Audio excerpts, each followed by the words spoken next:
Hey, everybody. Thanks for tuning into the Goodness Village podcast. Today, I'm sitting down with one of my favorite volunteers, Don Osean. Don, how are you doing today? We're doing great. Thank you for having me, Hunter. Yeah, with the podcast, we the vision is really to capture what Goodness Village is all about. So, we've sat down with staff, we've sat down with neighbors, but also our volunteer team is a huge part of Goodness Village, and you've been involved on the volunteer team since the early days, right? Yeah, not quite from the beginning, Okay. but I guess early in 2022. Hey, Yeah, that we we yeah, we had our IRS paperwork signed in late 2020, so that's still the early days. I'll right. qualify that. All right. How did you first get plugged into Goodness Village and volunteering? Kinda talk to me through that. Yeah, so I retired a couple of years ago from my business career. 35 to 40 years of working hard and Mm, looking forward to retirement. And one of the things I always looked forward to doing after I retired was volunteering mm. and giving back a little bit. So I've had my eyes on a couple of different things.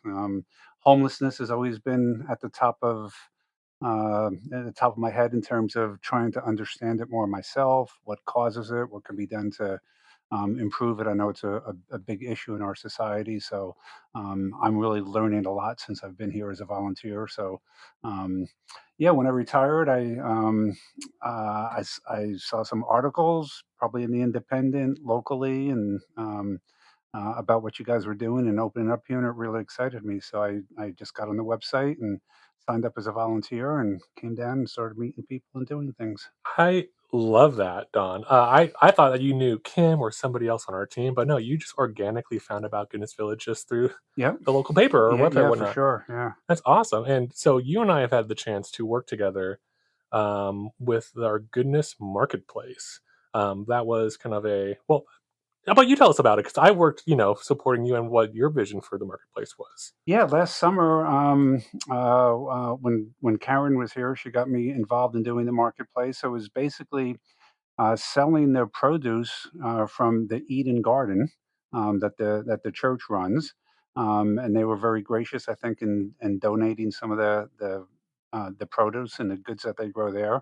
So we sold it on Sunday mornings, basically to all the churchgoers going in and out of their services for a couple different times on Sunday mornings, and um, the patrons of the church seemed very generous and interested in getting some good locally grown organic produce, and I think that raised a fair amount of money that went back into the village. So it gave me a chance to work with some of the neighbors that sell coffee on Mm. Sundays, and also helped out with the garden. So yeah, I thought that was a great experience. That was so cool. Yeah, that was those Sundays were always so fun because we get to hang out with you and other volunteers, with neighbors, connect with the church, and it was just this really cool, like, combination of, like, what we see as community. We have Goodness Village community with our neighbors and our staff, but once it starts to reach out towards volunteers and then, the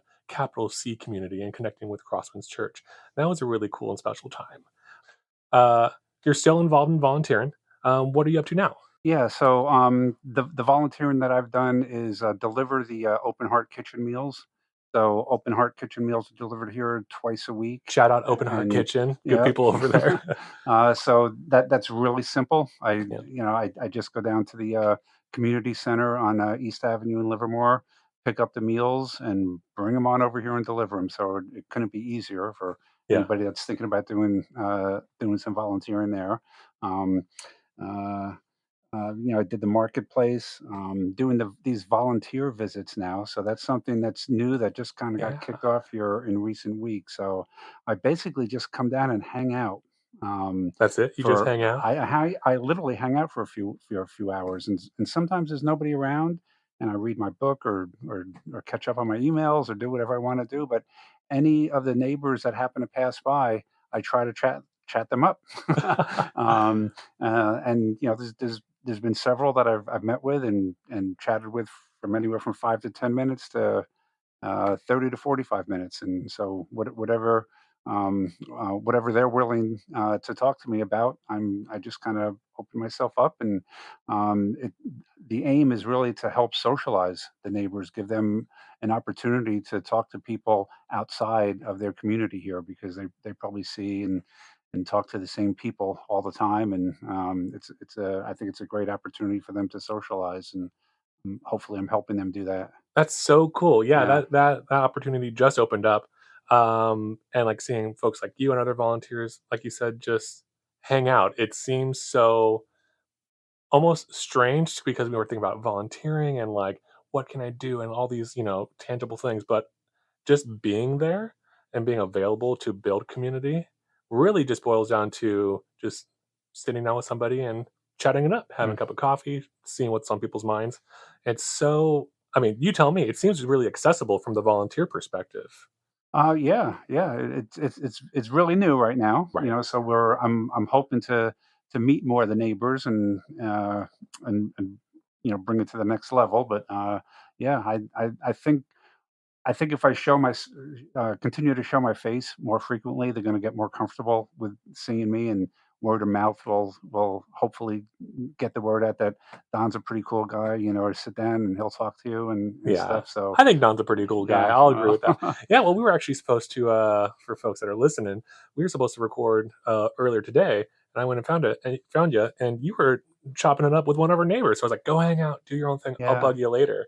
So that's just really cool. It's cool to see that community really come together and see our neighbors really see that we have an awesome neighborhood here, awesome neighborhood here. We have an awesome staff, but the idea of community is beyond our 28 tiny houses. And that really starts with volunteers getting involved and just showing up, which is cool. Yeah, and I'm very impressed so far with the neighbors that I have talked to, and they've shared things with me, how positive they speak of this community. So I just continue to think that you guys are doing a great job and a great service to the community, and I'm trying to do my little part to help you guys succeed. So Um, it's been a win so far. That's so encouraging to hear, absolutely, because, on the staff side of things, we get to work with these folks 24/7, and there are wins that are great that we celebrate and challenges that we, come alongside our neighbors to help overcome. Um, but to see that growth and those wins being experienced by not just staff, but by volunteers and other community members, that's really the goal. That's really what we're trying to do here, big picture. So, even with a new program like our volunteer visitors and seeing that already come about, it's really encouraging. So Nice. you mentioned that you're volunteering just to do your part and help, or just get to know our well, now formerly unhoused neighbors. Is there anything from the last like year or two that you've been volunteering at Goodness Village that maybe was surprising or something that you didn't expect? Um, the notion that the neighbors here in this community are not homeless, I think is one of my biggest ahas. They Hmm, have homes now. That's the whole they thing about do. this, about Goodness Village, is that these folks have homes, and they're permanent homes and not temporary. So that's a lot different from everything else that I've read about other homeless shelters and efforts to solve the homeless problem. So that's probably my biggest aha, is this is a permanent solution, and that basically they can stay here as long as they want, and they do all the things that they need to do. So that would probably be my biggest one. Yeah, I've heard that from more than one person of really trying to. A big part of my job is sharing with the community, the Tri Valley, what Goodness Village is, and the fact that we are permanent and supportive is something that's new to the area. It's new to the state. You Yeah, know, when I talk to my friends about what I'm doing here, that's probably the biggest misconception that I still see out here. So I'm really trying to spread that word. Yeah, I mean, there are plenty of amazing programs out there that are transitional, but Goodness Village is something different. Big picture. Our neighbors are welcome to stay here as long as they'd like, as long as they pay their program agreements, aka their rent, and they're good neighbors. Hmm. Pretty much what you would expect from any other kind of community or any kind of rental apartments, what have you. And being open for or having neighbors here for 2 years, it's been a huge success. Seeing people really buy into the program, having neighbors buy into the program.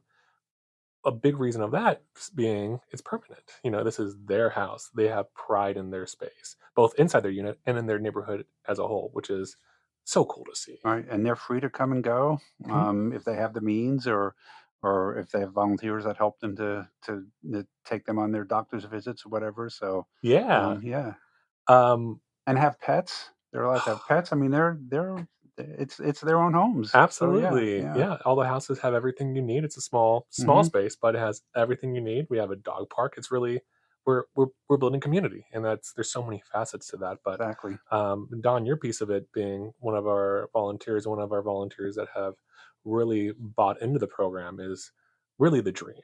So thank you for being part of our volunteer team. Thank you for spearheading it and really showing and really just committing to see I'm not sure what this is gonna look like, but I wanna help, I wanna be a part of the team. Um, so just thank you. Yeah, you're welcome. I like to think that I'm volunteering and helping you guys out, but it's been a big eye opener and benefit to me too to learn about it. So thank you. Don, you're the man. We can wrap this up, I don't wanna take too much of your time, but a silly thing that we do to close each episode of the podcast is, we do the thing we do to end every staff meeting, which is just a big old alligator clap. I'll count it down if you folks at home, stick your arms out straight out in front like a big alligator. I'll count 3, 2, 1, and we'll clap. Alright, you ready? I'm ready. 3, 2, 1.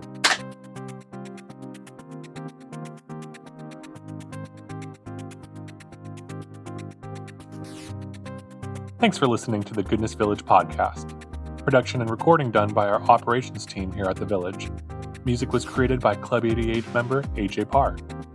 If you want to know more about Club 88, this podcast, or Goodness Village, visit our website at gvlivermore.org.